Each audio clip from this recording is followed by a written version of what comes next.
Hello साथियों, मैं पारस कुमार आप सभी का बहुत बहुत स्वागत करता हूं।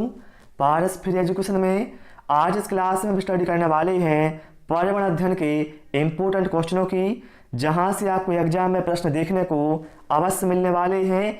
इसलिए आप सभी लोगों से रिक्वेस्ट है, वीडियो को कंप्लीट देखना, बिल्कुल भी स्किप मत करना। तो चलिए हम शुरू करते हैं साथियों प्रश्न क्रमांक 1 से। और आपका जो स्कोर रहता है वो आपको कमेंट बॉक्स में कमेंट के माध्यम से बताना होगा। परिवार के कार्यों का विभाजन किसके द्वारा किया गया है? तो यहाँ पर जो विकल्प ए है ये हमारा करेक्ट आंसर होगा। ध्यान रखिएगा, मैकाइवर एवं पेज ने परिवार के कार्यों को दो भागों में बांटा है। पहला है आवश्यक कार्य और दूसरा होता है भैया अनावश्यक कार्य। ये पॉइंट आपको ध्यान रखना है। क्लियर हो गया ना? चलिए इसके बाद हम अगला क्वेश्चन लेते हैं। भारत में अमृत क्रांति का संबंध किससे है? अमृत क्रांति का संबंध बताना है किससे है? तो भैया नदी जोड़ो परियोजना का जो संबंध है वह अमृत क्रांति से है। विकल्प डी यहाँ पर हमारा राइट आंसर होगा। यदि आपसे साथ को पूछा जाए कि रजत क्रांति का संबंध किससे है तो आप बताइएगा अंडा उत्पादन से है। यदि आपसे पूछा जाए साथियों भूरी क्रांति का संबंध किससे है तो आप क्या बताएंगे? उर्वरक उत्पादन से। यदि आपसे पूछा जाए गोल क्रांति का संबंध किससे है तो आप क्या बताएंगे? आलू उत्पादन से। आप चाहें तो इसका स्क्रीनशॉट ले लें या फिर कॉपी में नोट कर लें। चलिए इसके बाद हम अगला क्वेश्चन लेते हैं। प्रथम भारतीय उपग्रह आर्यभट्ट को कब प्रक्षेपित किया गया था? और आप सभी से रिक्वेस्ट भाई, यदि आप ऐसे वीडियो चाहते हैं तो वीडियो को आपको लाइक करना है, शेयर करना है और चैनल को सब्सक्राइब करना है।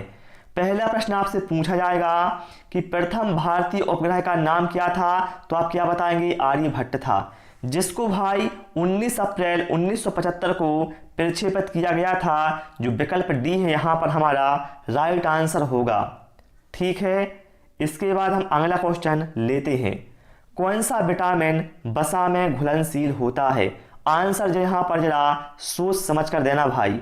ध्यान रखिएगा भाई, विटामिन को घुलनशीलता के आधार पर दो भागों में बांटा गया है, जल में घुलनशील विटामिन और वसा में घुलनशील विटामिन। विटामिन बी और विटामिन सी क्या है? जल में घुलनशील होते हैं। और विटामिन के, विटामिन ई, विटामिन डी और विटामिन ए ये होते हैं वसा में घुलनशील। तो यहाँ पर जो करेक्ट आंसर है विकल्प डी के साथ जाएगा। विटामिन डी वसा में घुलनशील विटामिन होता है। इसके बाद हम अगला क्वेश्चन लेते हैं। सूर्य के चारों ओर घूमने वाले खगोलीय पिंड को क्या कहा जाता है? मान लेते हैं भाई ये सूर्य है, ठीक है, और इस सूर्य के जो चारों ओर भाई घूमता है उसे हम कहते हैं ग्रह। जैसे कि पृथ्वी, पृथ्वी क्या है? सूर्य के चारों ओर घूमती है, मतलब क्या है? पृथ्वी क्या है? ग्रह है। ठीक है, और इसके साथ साथ आप लोग एक पॉइंट ध्यान रखिएगा। यदि आपसे पूछा जाए कि ग्रहों के चारों ओर कौन, जैसे मान लीजिए एक ग्रह है और इसके चारों ओर जो घूमेगा उसे कहा जाएगा उपग्रह। ये पॉइंट भी आपको ध्यान रखना है। ठीक है, चलिए इसके बाद हम अगला क्वेश्चन लेते हैं। निम्नलिखित में से भारत का कौन सा क्षेत्र उष्णकटिबंधीय सदाबहार वन से ढका हुआ है? तो आप सभी को पता है भारत में सर्वाधिक जैव विविधता पश्चिमी घाट में पाई जाती है, क्योंकि ये जो क्षेत्र है मुख्यतः उष्णकटिबंधीय सदाबहार वनों से ढका हुआ है। विकल्प सी यहाँ पर हमारा करेक्ट आंसर होगा। ठीक है, चलिए इसके बाद हम अगला क्वेश्चन लेते हैं। और इस क्वेश्चन का जो आंसर है भाई आप बहुत ध्यान से करना, क्योंकि इसमें 99% लोग इसमें गलती करते हैं, इसलिए आपको गलती नहीं करना है। ठीक है, घास पारिस्थितिक तंत्र में टिड्डे से मेढक पोषण प्राप्त करता है और मेढक से सांप प्राप्त करता है, सांप से बाज प्राप्त करता है। अतः इस परितंत्र में ऊर्जा का प्राथमिक स्रोत क्या होगा? मुझे पता है बहुत सारे लोग क्या है ऑप्शन ए को सही बताएंगे, लेकिन भाई ये गलत है। क्योंकि देखिए यहाँ पर ए कहा गया है घास पारिस्थितिक तंत्र में क्या है, टिड्डे से ऊर्जा कौन प्राप्त कर रहा है भैया, टिड्डे से ऊर्जा प्राप्त करता है मेढक। कौन करता है टिड्डे से, मेढक करता है। मेढक से कौन प्राप्त करता है, सांप करता है। और सांप से कौन है, बाज प्राप्त करता है। तो आप बताएं परितंत्र में ऊर्जा का प्राथमिक स्रोत, मतलब जहां से ऊर्जा स्टार्ट हो रही है वो क्या है भैया, टिड्डा है ना। तो यहां पर जो हमारा करेक्ट आंसर है भाई विकल्प बी के साथ जाएगा। ए पॉइंट आपको ध्यान रखना है, ठीक है। विकल्प बी यहां पर हमारा करेक्ट आंसर होगा, क्योंकि यहां पर आप देख सकते हैं जो ऊर्जा का शुरुआत है वो टिड्डे से हो रहा है, ठीक है। चलिए भाई इसके बाद हम अगला क्वेश्चन लेते हैं। वातावरण में अत्यधिक हानिकारक सल्फर मिश्रित गैस कौन सी है। देखिए भाई यहां पर जो सल्फर डाइऑक्साइड है ये वातावरण में अत्यधिक हानिकारक है, और जो कि सल्फर मिश्रित गैस है यही हमारा राइट आंसर हो जाएगा।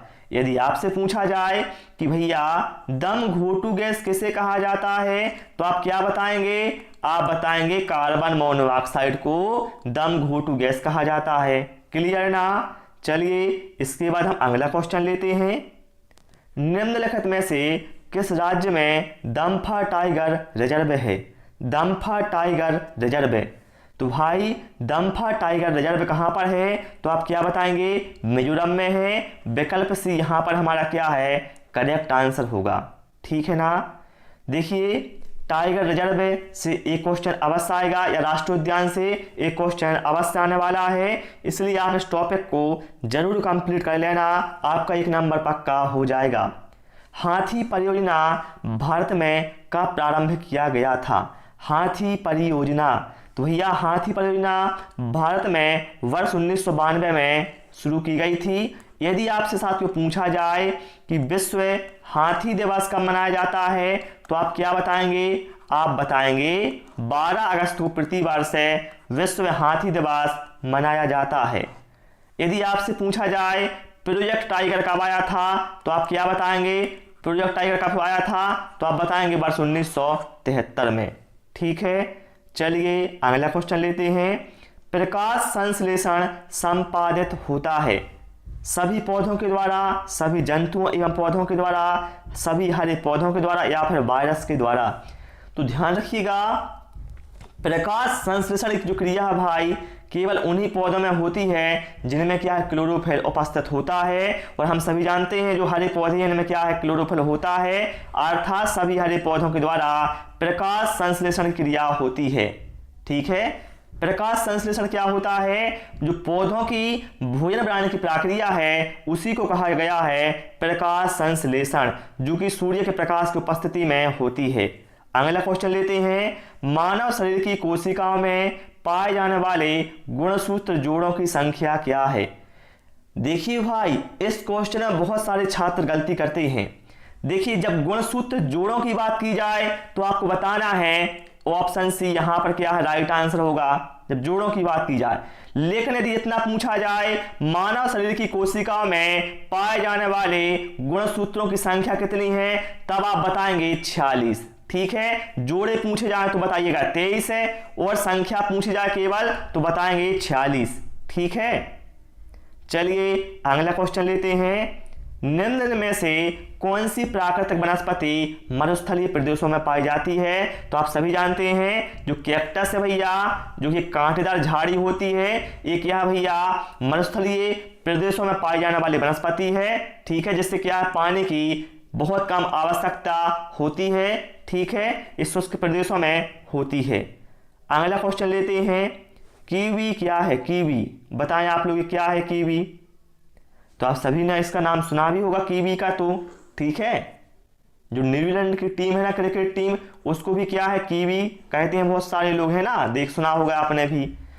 देखिए भाई जो कीवी है ये क्या है, एक उड़न अक्षम पक्षी है जो न्यूजीलैंड में पाया जाता है। उड़न अक्षम पक्षी का मतलब है ऐसा पक्षी जो कि उड़ नहीं सकता। तो यहाँ पर जो राइट आंसर है विकल्प बी के साथ चला जाएगा। चलिए इसके बाद भैया हम अगला क्वेश्चन लेते हैं। अपरदभोजी जीव किसे कहा जाता है।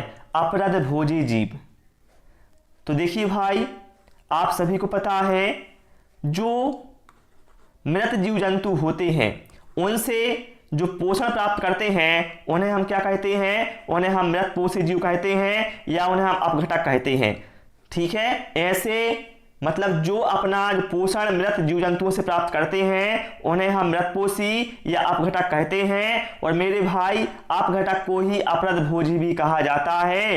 विकल्प सी यहाँ पर हमारा क्या है, करेक्ट आंसर हो जाएगा। और जो उत्पादक होते हैं ये कैसे होते हैं, ये स्वयंपोषी होते हैं, अर्थात ये क्या है, अपना भोजन क्या है, स्वयं बनाते हैं। और उपभोक्ता हैं ये परपोषी होते हैं, क्योंकि उपभोक्ता आप सभी को पता है ये अपना भोजन स्वयं नहीं बनाते बल्कि दूसरों पर निर्भर रहते हैं या दूसरों से पोषण प्राप्त करते हैं, इसलिए इन्हें उपभोक्ता या परपोषी कहा जाता है। अगला क्वेश्चन लेते हैं, धुआंधार जलप्रपात किस राज्य में स्थित है। भैया ये बहुत ही फेमस है भाई, एमपी में धुआंधार जलप्रपात। और तो यहाँ पर राइट आंसर हमारा किसके साथ जाएगा, विकल्प ए के साथ चला जाएगा। क्लियर। चलिए इसके बाद हम अगला क्वेश्चन लेते हैं, भूमध्य रेखा के पास कैसे वन पाए जाते हैं।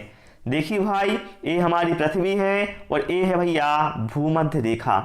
ठीक है, तो ध्यान रखिएगा साथियों, भूमध्य रेखा के पास क्या है, वर्ष भर क्या है, यहाँ पर पहली बात तो वर्षा होगी। ठीक है, वर्ष भर यहाँ पर क्या है, वर्षा तो होती है और यहाँ पर क्या है, उच्च तापमान भी रहता है। इसलिए यहाँ पर भैया उष्णकटिबंधीय वन या फिर उष्णकटिबंधीय सदाबहार वन पाए जाते हैं। तो यहाँ पर जो विकल्प डी है हमारा राइट आंसर होगा।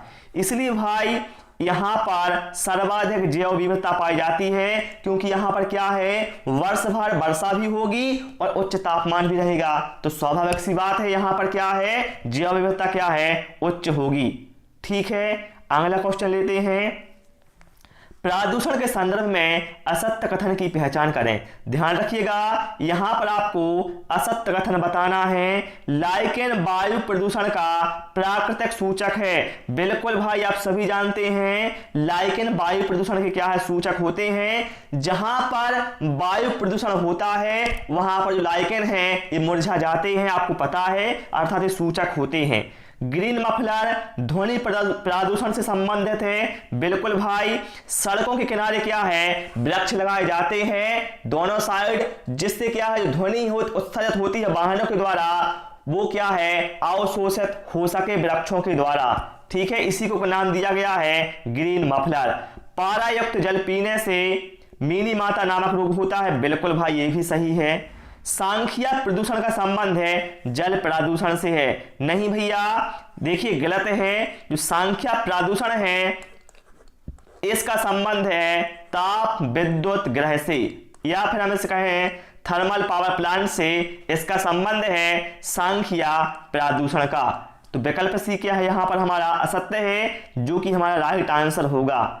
इंसुलिन प्राप्त होता है, बताएं आप लोग इंसुलिन किससे प्राप्त होता है। तो भैया इंसुलिन डहेलिया की जड़ों से प्राप्त होता है। विकल्प भी यहाँ पर हमारा करेक्ट आंसर होगा। यदि आपसे पूछा जाए सिनकोना की छाल से क्या प्राप्त होता है, तो भाई जो मलेरिया की दवा है कोनेन, इसको सिनकोना वृक्ष की छाल से प्राप्त किया जाता है। ठीक है ना। चलिए अगला क्वेश्चन लेते हैं और आप सभी को इसके बाद कमेंट बॉक्स में बताना होगा आपने 20 में से कितना स्कोर किया है। और यदि आपने वीडियो को लाइक नहीं किया है, चैनल को सब्सक्राइब नहीं किया है, तो वो भी आपको जरूर करना होगा। निम्नलिखित में से किस नदी को जैविक मरुस्थल कहा जाता है। तो भाई ध्यान रखिएगा, जो दामोदर नदी है इसको क्या है, जैविक मरुस्थल कहा जाता है। और इसी को क्या है, पश्चिम बंगाल का शोक कहा जाता है। ठीक है, असम का शोक किसे कहा जाता है, तो आप बताएंगे ब्रह्मपुत्र नदी को असम का शोक कहा जाता है। ठीक है, ओके ना। Thanks for watching this video.